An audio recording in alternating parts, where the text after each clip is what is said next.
It's SEN Test Cricket for Host Plus and for Henley Homes. Build with confidence. I'm very pleased to say I have sat next to me Nick Hockley, the Chief Executive of Cricket Australia. Thanks for joining us on SEN. Thanks for having me, Adam. What a year it's been for this men's team since they left these shores, winning everything really, the World Test Championship final, retaining the Ashes, winning the World Cup in spectacular circumstances in Ahmedabad. You must be very proud. Yeah, I think they've made us all very proud. The result of a huge amount of work, I think over really many years, and everyone across Australian cricket, but particularly the last couple of years, and to hold all of those trophies, and really I think is quite unprecedented in world cricket, and we're obviously not too far away from a T20 World Cup in the US and the West Indies. So to the whole system really across the states and territories, high performance systems, the selectors, the coaches, all the support staff, and obviously the leadership within the team. It's just been fantastic to see them get the rewards for all the hard work. So the first part of the homecoming party, if you like, is here at Perth Stadium, the West Test. It was a pretty rough build-up here 12 months ago with a lot of animosity towards Pat Cummins and the Australian team, but that seems to have dissipated almost entirely. Is that your impression as well? Well, I think, as we've just discussed, they've done the talking on the pitch. They played in great spirit. The World Cup win just shows how much they wanted it. And, I think it has been tough over here in the West. We couldn't play international cricket here for a couple of years. So we've really worked together with WA Cricket, with the tourism board, with all our partners. You can see I'm looking out over the NRMA Insurance hill, recreating the Wacker ground. So we've thrown absolutely everything behind it. And to see yesterday over 16,000, which is the highest attendance for a day of Test cricket against Pakistan in Western Australian history, shows that we're on the right trajectory. And then we've also got a fantastic programme coming up with India here for 5 tests next year, and then into the return Ashes at home. I was going to ask you, Nick, about that figure yesterday, 16,000, a work day, a school day. Were you happy with that number? Oh, you always want more.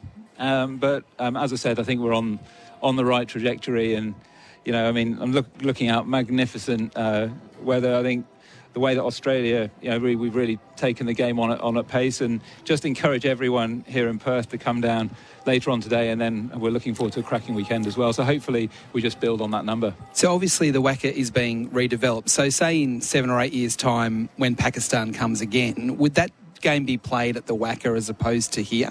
Because, 16,000 is quite a lot of people. If it was at the Wacker, the crowd would have looked quite big, whereas here, because it's such a vast stadium, 16,000 can get quite lost.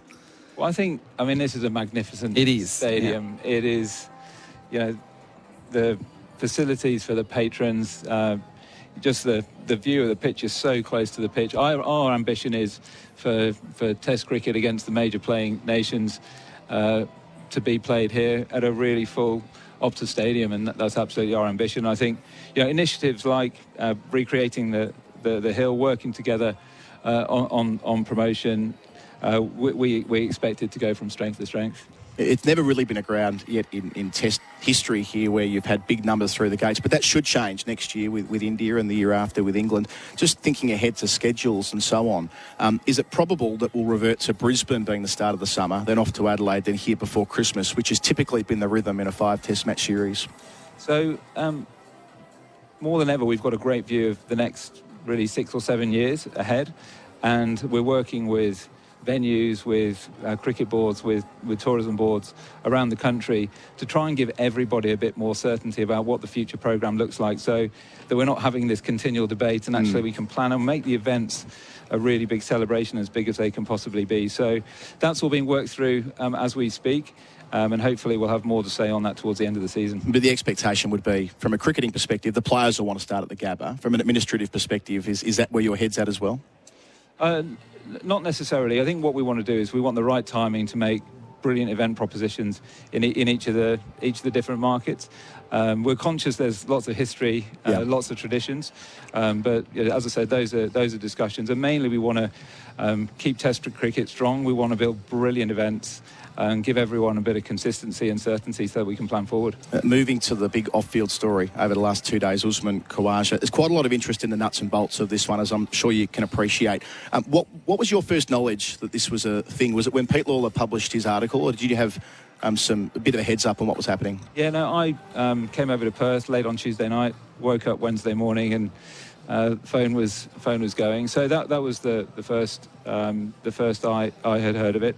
And look, I think a lot's been said, but I think the position's pretty clear. Look, we support our players to express their own opinions in their own way and over their own channels. But when it comes to kind of teams representing their country in international cricket, the ICC have clear guidelines about uniforms and what they look like, and not being able to put kind of personal kind of slogans or things forward, and they're there for, I think, good reason, so the ICC make their position very, very clear, and we expect our players to support that. But those guidelines are rubbery, and there has been discretion shown in the past. I mean, did you see an opportunity there to advocate on behalf of Usman to the ICC? Did those conversations take place where you said CA actually would like him to be able to proceed? I think there's an application process and a strong lead time. So there are instances, as an example, the West Indies team supporting Black Lives Matter.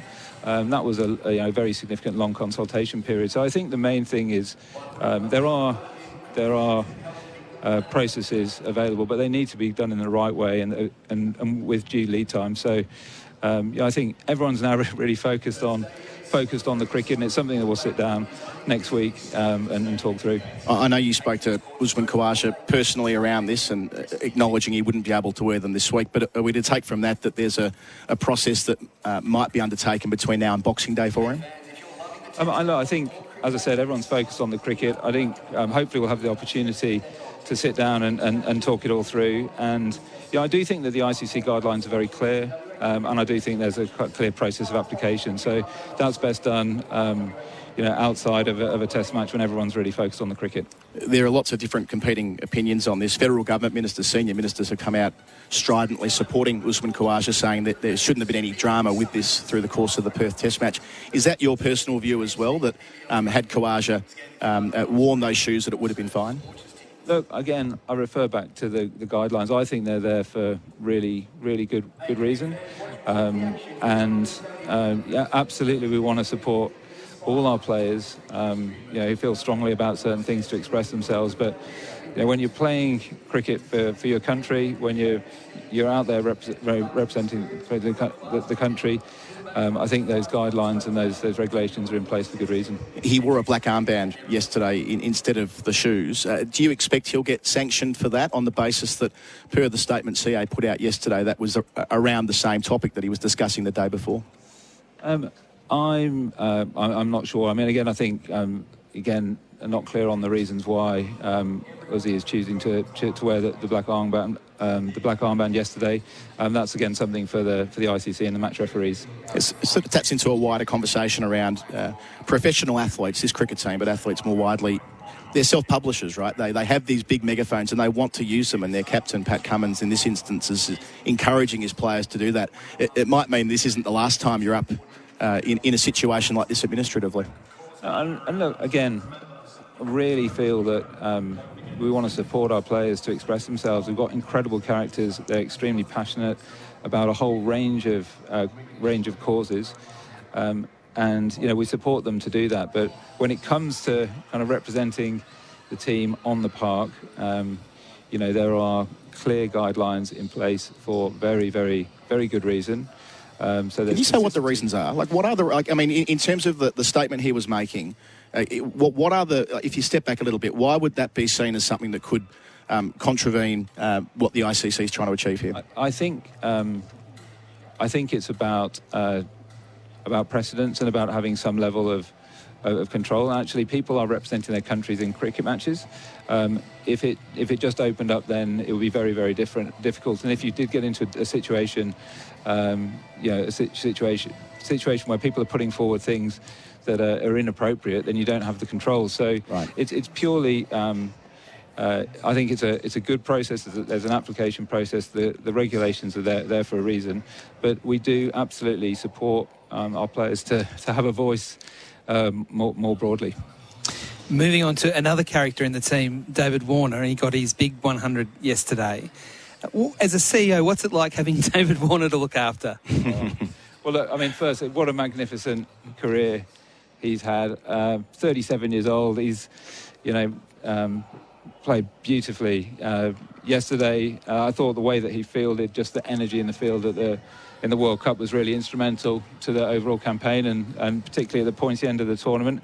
And so, I think to have a true great 109 tests, I think he's played, to be so dominant in all three formats, I think he'll go down as a great of the game. And from a personal perspective, we live around the corner, catch up with him fairly regularly. He's extremely knowledgeable and got a great interest in the game in all formats.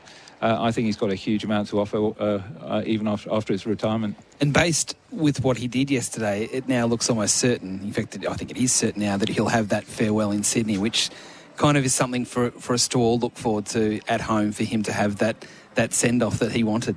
Yeah, we certainly did the talking on the pitch yesterday, and it's just great to see him in such great form, and what a treat for the fans here in Perth, but also Boxing Day and then Sydney to see a true great, rare air, over 8,000 test runs, to see on home soil. I think that'll be a real farewell that he deserves.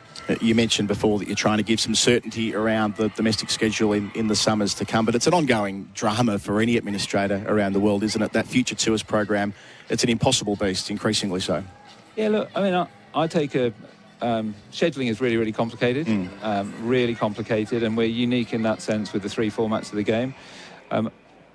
I take the view that there are more opportunities, there's more investment coming into the game than ever before. I mean, what we are focused on is making sure that playing for Australia remains the absolute pinnacle and that international cricket's the priority, and then also making our domestic competitions, the WBBL, the BBL, the best they can possibly be. There are compromises around the global game at the moment around that, though, the proliferation of domestic T20 leagues, which are broadly speaking owned by the IPL, and the riches that come with that. We've seen 2 more leagues pop up over the last 18 months.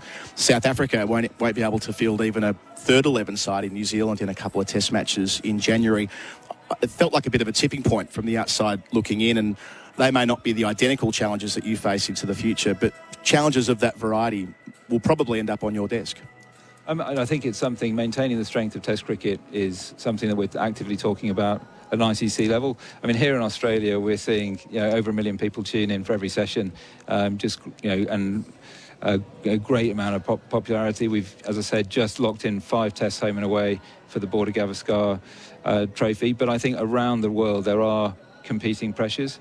There are also amazing opportunities for our players. As we head into a T20 World Cup in the US, the West Indies, we would like to see as many of our players picking up high-value IPL contracts, and then you see the growth of the women's game, and you also you see countries like the Netherlands emerging and playing in fantastically in a 10-team World Cup. So overall, I think the global growth of the game, we're in the Los Angeles 28 Olympic Games, can only be a good thing. It's attracting investment, there's more opportunities, and ultimately more competition, and we're working really hard to make sure we stay out in front. But it's fair to conclude that there'll be added complexity in your role and those performing similar roles around the world in relation to the draw to very, very high-paying domestic T20 tournaments as it relates to what you're able to offer as national contracts. Absolutely, there's complexity, but there's huge opportunity. I mean, we've just inked a 7-year deal with Disney in India. There's huge global opportunities. And in our latest player deal, again, we put more into our national contracts, more into our BBL contracts, more into our female playing contracts. And so we are actually we have to respond and compete with those pressures. But, the overall game globally, as Warney said famously, second biggest sport in the world, and it's growing at a great rate, and we've got to be a driver of that. Nick, the BBL started just over a week ago now. What does success look like for you with the BBL for the new season? Obviously, a slightly shortened season, and you've made a couple of little adjustments. Then the complexity of this test now, so there's a bit of a break. What do you see success look like? So I see great competition, and it's great that some of our test stars could play in the early rounds. Families coming out and having an absolute ball at the amazing cricket stadiums right around Australia. Coming out in their shirts, supporting their teams, and then picking up a bat and ball. And, I think there's a really strong link between what we're seeing out there, our incredible male players, and kids picking up a ball. We're 30% up year on year for World Wars Cricket Blast, as compared to this time last year. So we just want everyone to come out, really enjoy the summer, really enjoy the game. And the BBL is the way that families can do that. Do you think the crowds will get back to those halcyon days from 5 or 6 years ago? Is that still an aim, or do we find that we will reach a point where it is what it is sort of thing when it comes to the crowds to the BBL? I think absolutely that's what we're keen to do. So we have now got, each team has 5 home games as opposed to 7. And we're really putting everything we possibly can. You saw Rocket Man at the Gabba, so it's a great entertainment night out as well as top cricket. So, and we've kept the ticket pricing flat for 8 years. So we just encourage all the families to come down, and absolutely, we want to see, after a couple of very difficult years when we couldn't get out and about, we want to see everyone coming out for the Big Bash Leagues. And Nick, in closing, the Shane Warne Foundation announcement during the week, that should be a significant part of the Boxing Day Test experience, not only this year but in years to come as well. Yeah, and it's I think we were all in Pakistan when we heard about Shane, and also Rod Marsh. Since I must have received 20 or 30 letters saying we've got to do something about this. And so to the Warne family, to work to promote heart health and really make a difference, not only here in Australia but all around the world, is just absolutely incredible. It's something I'm very passionate about. I lost my dad 14 years ago to heart attack. It remains the number one cause of death in Australia. So I just think the kids are just incredible, and we're hoping that it'll be a great way to celebrate and remember Warney, but then also that we're actually helping save lives. Yeah, absolutely. Nick Hockley, Cricket Australia Chief Executive, thanks so much for joining us in what's been a very busy week for you. We're going to take a break on SEN Test Cricket for Jazz Halal Financial Solutions. On the other side of it, we're going to have Pete Lawler and Bharat Sundaresan. We're not far away from the resumption. When we get there, Australia will be at 5 for 346.